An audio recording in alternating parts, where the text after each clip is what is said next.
7 साल के अविनाश राउत के माता पिता उसे लेकर दिल्ली के अस्पतालों के दरवाजे खटखटाते रहे। अस्पतालों के ठोकरे खाकर जब आखिरकार अविनाश को एडमिट किया गया तो बहुत देर हो चुकी थी। डेंगू से उसकी जान चली गई थी। अपने बच्चे के जाने के दर्द में उसके माता पिता ने भी खुदकुशी कर ली। इसके बाद दिल्ली की सरकार और केंद्र की सरकार हरकत में आने की कोशिश कर रही है। शो कॉज नोटिस और आदेश जारी हुए हैं, लेकिन क्या ये काफी है? क्या हमारे अस्पताल, खास करके निजी अस्पताल, खुद बीमार हो गए हैं जिनके इलाज की जरूरत है और सिर्फ नोटिस भेजने से काम नहीं चलेगा? इस पर आज हम कर रहे हैं खास चर्चा आवाज अड्डा में। हमारे साथ जुड़े हुए हैं सर गंगाराम हॉस्पिटल के कार्यकारी chairman doctor SP Bothra, NCPCR की मेंबर डॉक्टर वंदना प्रसाद, वकील और health care activist Ashok Agarwal और IMA के सेक्रेटरी डॉक्टर रवि मलिक। स्वागत है आप सबका इस खास कार्यक्रम में। अग्रवाल जी, मैं आपसे शुरू करना चाहूंगी। इस केस ने कुछ हद तक लोगों को जागरूक किया है, कुछ समय तक इस पर काफी चर्चा और बातें होंगी, लेकिन डर ये है कि कुछ दिनों के बाद सब भूल जाएंगे और वैसी ही चीजें होती रहेगी, क्योंकि ये पहला केस नहीं है कि किसी मरीज के लिए दरवाजा बंद कर दिया गया और उसकी जान चली गई है।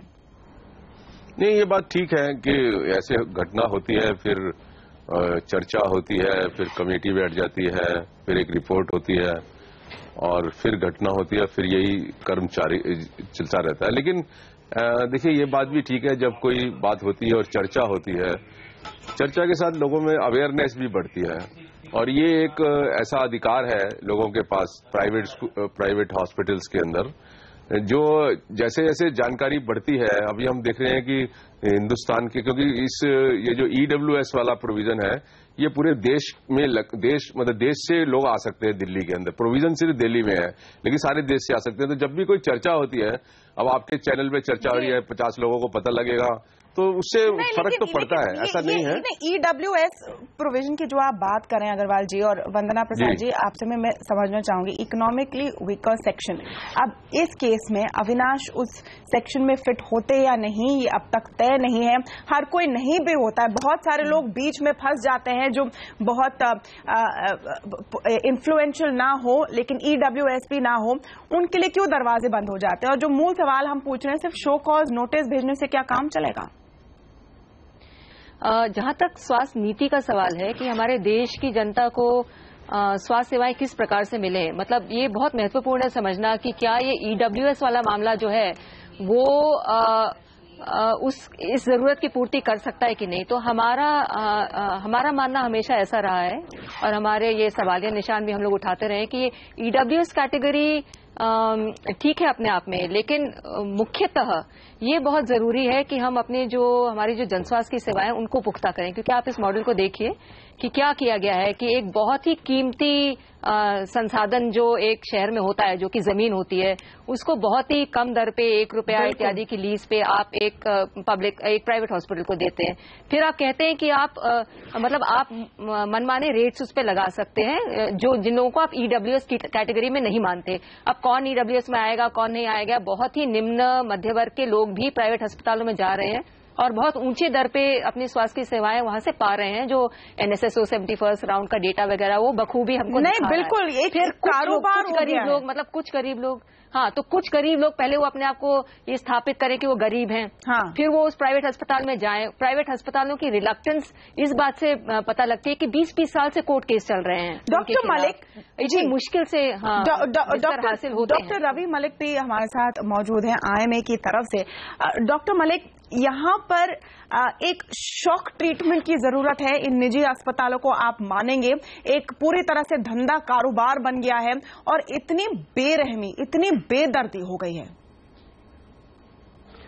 देखिए, कुछ चीजें बिल्कुल स्पष्ट हैं, बड़ी क्लियर है कि अगर आपके लीज एग्रीमेंट के अंदर ये क्लॉज है कि आपने जो लैंड ली है हॉस्पिटल बनाने के लिए, वो सस्ते दर पे ली है या मुफ्त में ली है, जैसे भी ली है, और उसके बाद आपको EWS के पेशेंट्स को ट्रीट करना पड़ेगा। अगर ये लीज एग्रीमेंट का एक क्लॉज है तो उसको फुलफिल करना ये हॉस्पिटल की एक जिम्मेदारी है, इसमें कोई दो राय नहीं है।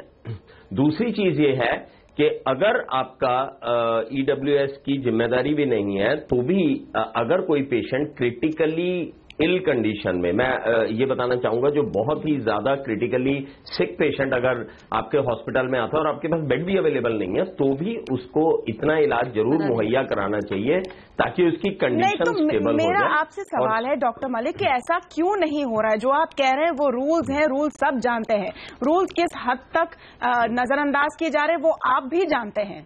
ऐसा क्यों हो रहा है कि हर अस्पताल में एक कैश मशीन जैसे बन गई है और तभी एडमिशन होगा जब लगता है कि इसमें मोटी कमाई होने वाली है?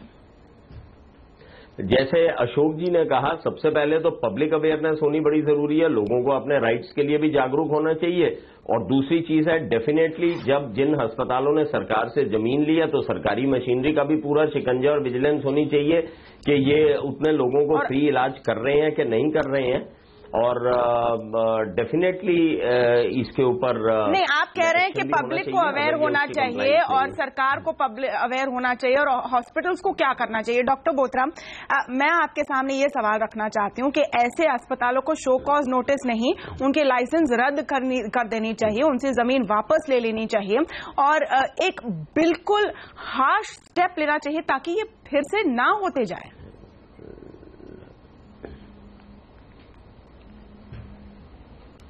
माफ कीजिएगा, आप किससे सवाल? डॉक्टर बोथरा के लिए सवाल है। डॉक्टर बोथरा, आपको आवाज आ रही है मेरी?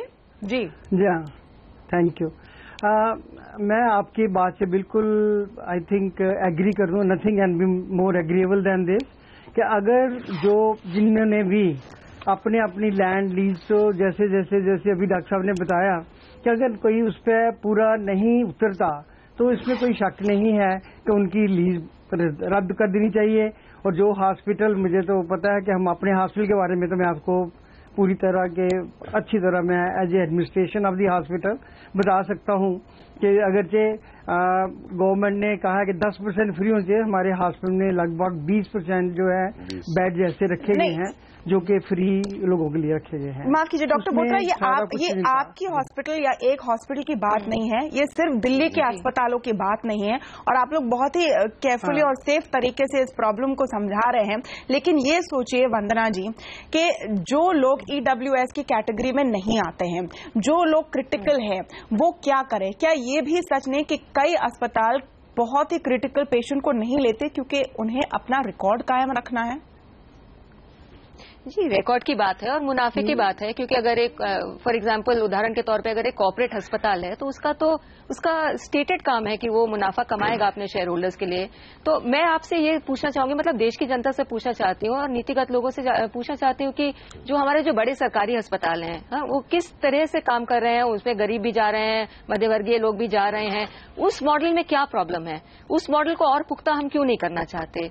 अभी दिल्ली के जो प्राइवेट अस्पताल हैं उसमें 20 से 25% EWS बेड्स जो हैं वो खाली पड़े रहते हैं। और मतलब आपको यदि ये लगे कि प्राइवेट अस्पताल खुद स्वतः जाके मतलब वेलकम करेगा कि गरीब लोग वहां आए और मुफ्त में इलाज पाएं, तो ये मेरे ख्याल से ये आपकी संरचना की एक मतलब प्रॉब्लम है। तो हमारा कहना है कि हमें अपनी सरकारी सेवाओं को पुख्ता करना चाहिए, उसमें इन्वेस्ट करना चाहिए। बिल्कुल, लेकिन वो बात की बात है डॉक्टर प्रसाद, जब तक हम सरकारी अस्पतालों में इन्वेस्ट करें, उनको पुख्ता करें, फिलहाल जिनको 1-1 रुपए में जमीन दी गई है और वो अगर लोगों को लेते नहीं है तो डॉक्टर मलिक उन पर जिम्मेवारी कोई धारा नहीं लगनी चाहिए, उन पे कोई IPC की धारा नहीं लगनी चाहिए। आप शो कॉज नोटिस देंगे और कहेंगे कि आप बताइए कि क्या करना चाहिए इस बारे में। देखिए मैं बताता हूं इसके अंदर जो हमारा दिल्ली हाई कोर्ट ने ये सारा एक्चुअली में ये सारा प्रोसेस शुरू हुआ दिल्ली हाई कोर्ट के इंटरवेंशन से है और अभी भी हाई कोर्ट जो है टाइम टू टाइम उसमें इंटरवेंशंस करता है।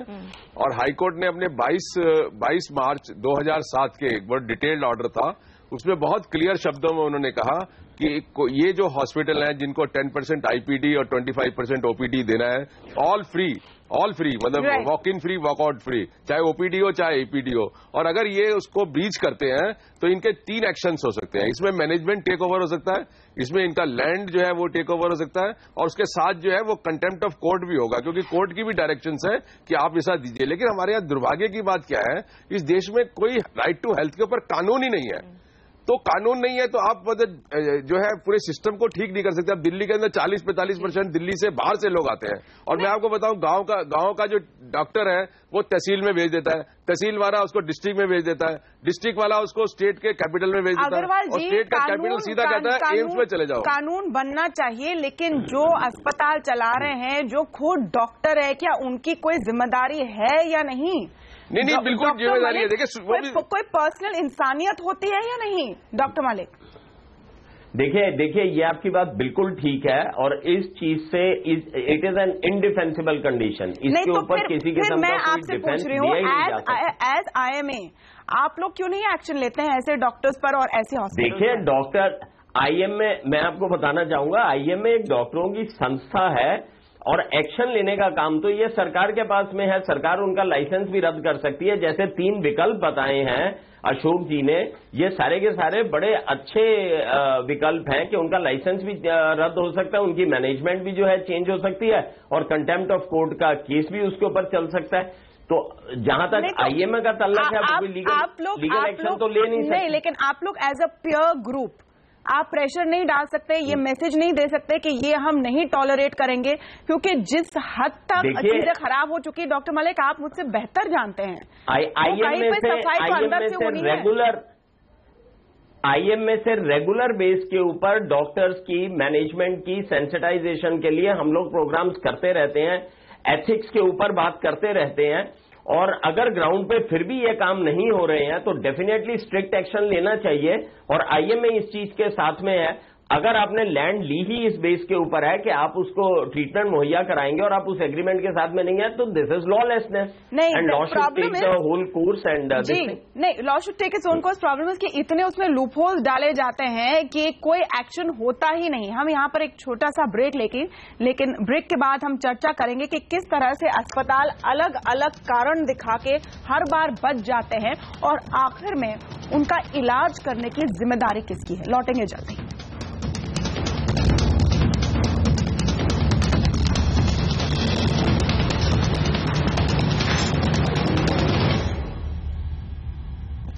सस्ती जमीन, बिजली और पानी के बिल में सब्सिडी, ये सब कई निजी अस्पतालों को मिला हुआ है, क्योंकि उन्होंने कहा है इसके एवज में वो गरीबों का इलाज मुफ्त में करेंगे। इसके बावजूद केस सामने आता है जहां पर लोगों का इलाज नहीं हो रहा है और उन्हें अस्पतालों की ठोकरें खानी पड़ती है। इस पर हम खास चर्चा आज कर रहे हैं। अग्रवाल जी, यहाँ पर सिचुएशन ऐसी है कि रूल्स हैं, फ्री इलाज की परिभाषा शायद साफ नहीं है, जो EWS के बेड्स हैं इकोनॉमिक वीकर सेक्शन के, वो भी आधे खाली रहते हैं, और फिर भी लोगों का इलाज नहीं हो रहा है। ये लूपहोल क्या है?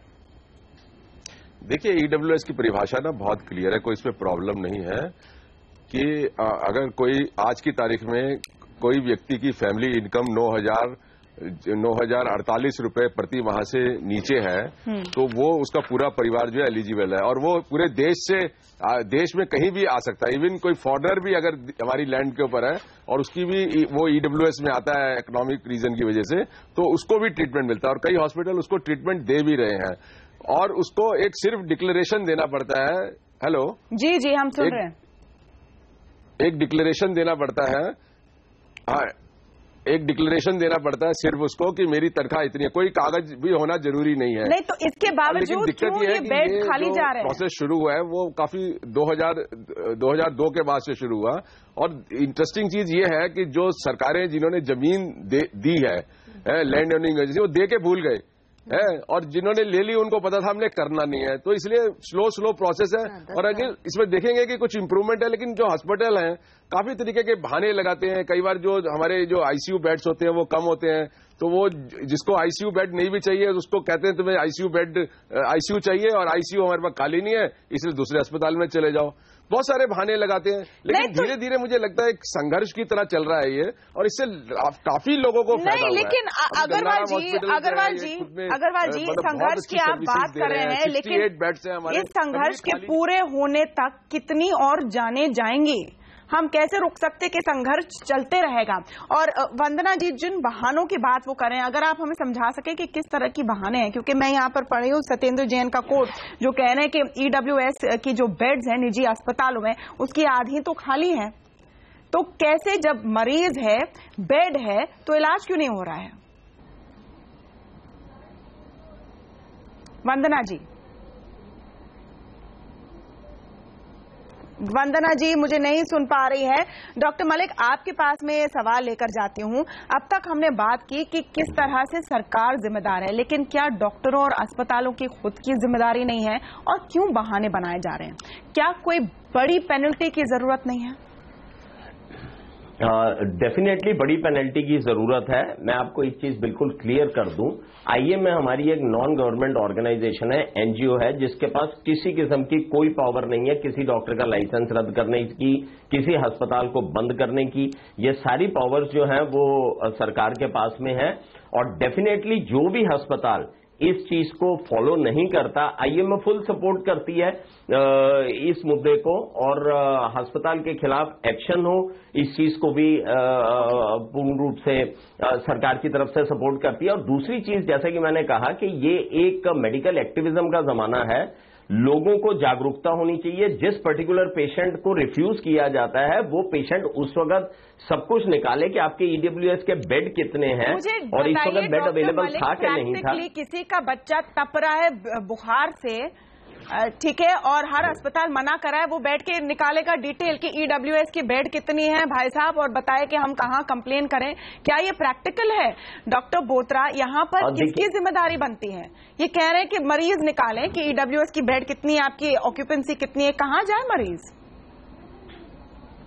ये तो बेसिकली तो हॉस्पिटल को ही ये सीरियस और एक ऑनेस्ट प्रोग्राम करना पड़ेगा। जब तक हॉस्पिटल की एडमिनिस्ट्रेशन वही खुद नहीं ये सब करेगी तो बेचारे मरीज तो उसके बस का नहीं है आगे ये ढूंढना।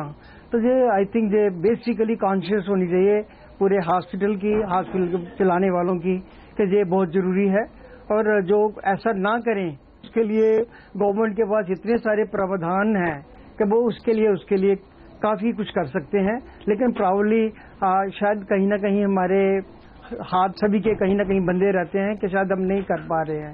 नहीं तो क्यों बंधे हैं हाथ? वही हम समझने की कोशिश कर रहे हैं। डॉक्टर प्रसाद, हम बात कर रहे थे और शायद आप मेरा सवाल सुन नहीं पा रही थी कि जब प्रावधान है, अस्पताल में बेड है, मरीज इतने सारे हैं, आधे बेड खाली जा रहे हैं, इसके पीछे क्या कारण है और क्या बहाने बनाते हैं अस्पताल? देखिए, बहाने तो बहुत लोग बता चुके हैं जो निजी अस्पतालों से जुड़े हुए हैं। और जैसे मैंने कहा कि आपको ये समझना पड़ेगा कि निजी अस्पताल का किस चीज के लिए चलते हैं, तो उनको अपनी कमाई करनी है। मैनेजमेंट बहुत स्पष्ट तौर से डॉक्टर्स को भी टारगेट्स दिए जाते हैं कि भाई आपको इतने मरीजों का इतने पैसे आपको कमाने हैं, इतने ऑपरेशन आपको करने। उसमें उस सब में, इस पूरे खेल में एक गरीब इंसान का कोई खास महत्व नहीं है, बल्कि वो एक मतलब एक डिफिकल्टी है निजी अस्पतालों के लिए। और ये करवाना, ये तो पूरी तरह से सरकार का काम है, क्योंकि सरकार ने ये फैसला लिया था कि वो एक पब्लिक की चीज, पब्लिक की जमीन को वो निजी अस्पतालों को इन दरों पे दे। तो ये सरकार की जिम्मेवारी थी कि जो लीज जो उन्होंने दी उसका दायित्व जो होना चाहिए था वो सरकार उसको निभाने पे इन लोगों को मजबूर करे। अब ना तो इस पे पेनल्टी कोई लगाई जा रही है, मुझे लगता है कि एक दो केसेस में पेनल्टी, सख्त पेनल्टी लगनी चाहिए।